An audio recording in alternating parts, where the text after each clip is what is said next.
यहाँ पे ज्यादातर लोग आते हैं, वो बहुत तंग करते, बिना इजाजत के घर में आ जाते हैं। पाकिस्तान में कौन है ये हिंदू कुश के लास्ट काफिर? क्या है सनातन से इनका रिश्ता?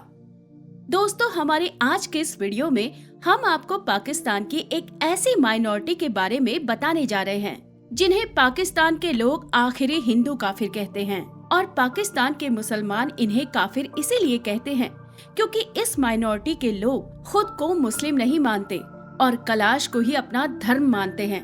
और जैसा कि नाम से ही पता चलता है कि ये लोग हमारे सनातन धर्म से ही रिश्ता रखते हैं। लेकिन पिछले कुछ समय में पाकिस्तान के लोगों ने इनका जबरदस्ती इस्लामीकरण कराया है, जिसके चलते आज ये माइनॉरिटी खत्म होने की कगार पर है। इसीलिए हमारी आज के इस वीडियो में हम आपको हिंदू कुश के ऋग्वैदिक हिंदुओं के सनातन से रिश्ते के बारे में बताएंगे। साथ ही हम आपको ये भी बताएंगे कि किस तरह से पाकिस्तान के लोग इन पर लगातार जुल्म और सितम कर रहे हैं।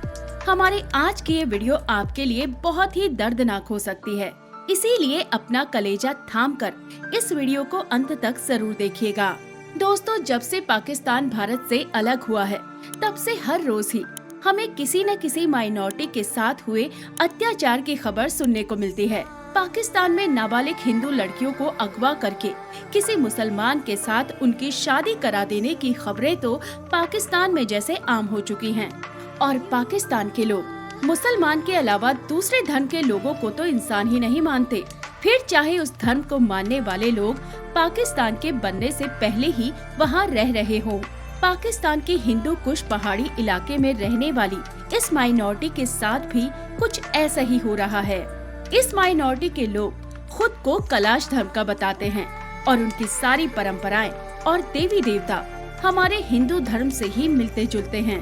जैसे कलाश के लोग भगवान शिव को महादेव कहते हैं और भगवान इंद्र को वीरेंद्र और यमराज को इमरा के नाम से जाना जाता है, जिस वजह से पाकिस्तान के लोग इन्हें ऋग्वैदिक काफिर या आखिरी काफिर कहते हैं। इस माइनॉरिटी के लोग बहुत ही शांत और सभ्य स्वभाव के होते हैं। और जैसा कि हम सभी जानते हैं कि जब पाकिस्तान बना था, तब कलाश के लोगों की जनसंख्या लाखों में हुआ करती थी और लोग बड़े ही सुकून के साथ इस इलाके में रहा करते थे। लेकिन नफरत के वजूद पर बने पाकिस्तान से इन लोगों की खुशी देखी नहीं गई और इन्होंने दूसरी माइनॉरिटी की तरह इन पर भी अत्याचार करना शुरू कर दिया। कलाश के लोग बताते हैं कि पाकिस्तान की मुस्लिम जनता इन लोगों के घरों पर कभी भी हमला कर देती है और इन बेचारों के घर वालों को जान से मार देती है। या फिर कभी कोई भीड़ आती है और कलाश के नाबालिग लड़कियों को जबरदस्ती अपने साथ ले जाकर किसी अधेड़ उम्र के मुसलमान आदमी के साथ शादी करा देती है। और यही वजह है कि हजारों सालों से इस जमीन पर रहने वाले इन बेचारों को अपनी ही जमीन पर डर डर कर जीना पड़ रहा है। वैसे क्या आपको ऐसा नहीं लग रहा है कि हम इसी तरह की कोई घटना भारत के बारे में भी सुन चुके हैं? अगर आपको याद नहीं है तो हम आपको याद दिला दें कि आज जो कलाश में हो रहा है वो आज से कई साल पहले हमारे कश्मीरी पंडितों के साथ भी हो चुका है। कश्मीर में भी सैकड़ों सालों तक सिर्फ कश्मीरी पंडित ही रहा करते थे, जो बिल्कुल शांत स्वभाव के थे। लेकिन धीरे धीरे वहाँ भी मुस्लिम आबादी बढ़ती गई और 90 के दशक में वहाँ पर क्या हुआ था और आज भी क्या हो रहा है, ये तो शायद हमें बताने की जरूरत भी नहीं। और ये सब पाकिस्तान में माइनॉरिटी के लिए नफरत का ही नतीजा है कि एक समय जिस कलाश की जनसंख्या लाखों में हुआ करती थी, आज वही संख्या घटकर 3000 से भी कम बची है। आपको इंटरनेट पर ऐसी कई सारी वीडियो मिल जाएंगी जिसमें ये कलाश के लोग अपने साथ हुए अत्याचार की दर्द भरी कहानी बता रहे हैं। जैसे आप इस वीडियो को ही देख लीजिए, जिसमें निमरा नाम की एक पाकिस्तानी यूट्यूबर कलाश की एक लड़की के साथ इंटरव्यू कर रही होती है और ये लड़की मजाक मजाक में अपना असली दर्द बता देती है। अब इस लड़की ने भले ही हंसकर इस बात को कहा हो, लेकिन इसकी आंखों में हमें इनके साथ हुए अत्याचार के दर्द को साफ साफ देखा जा सकता है। चलिए अब चलते चलते हम आपको कलाश के लोगों की बैक हिस्ट्री के बारे में भी बता देते हैं, जो अपने आप में बहुत ही इंटरेस्टिंग है। दोस्तों, Hindu Kush mountain range north western Pakistan में मौजूद एक पर्वत श्रृंखला है और ये mountain range north west Pakistan से लेकर वेस्टर्न अफगानिस्तान तक फैली हुई है और इस माउंटेन के हिंदू कुश नाम से ही पता चलता है कि इस माउंटेन रेंज का कनेक्शन सीधा हिंदुओं से ही जुड़ा हुआ है।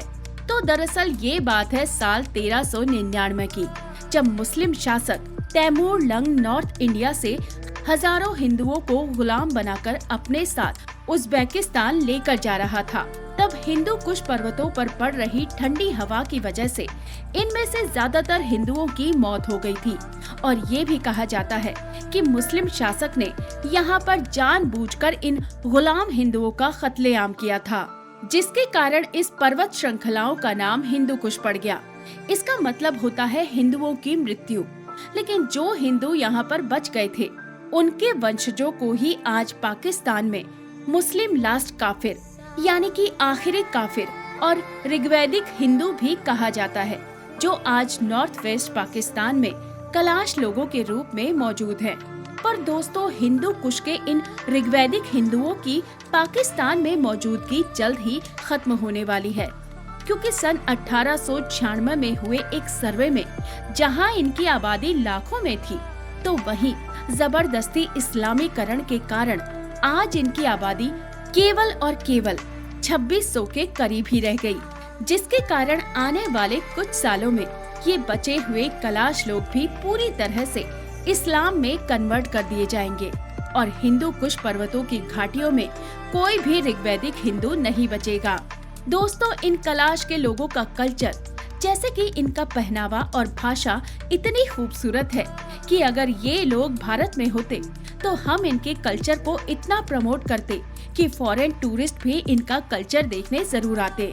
वैसे आप इसके बारे में क्या सोचते हैं, हमें कमेंट करके जरूर बताएं। साथ ही इस वीडियो को लाइक करके हमारे चैनल को भी जरूर सब्सक्राइब कर लें, क्योंकि हम इसी तरह की इंटरेस्टिंग वीडियो आप तक लाते रहते हैं।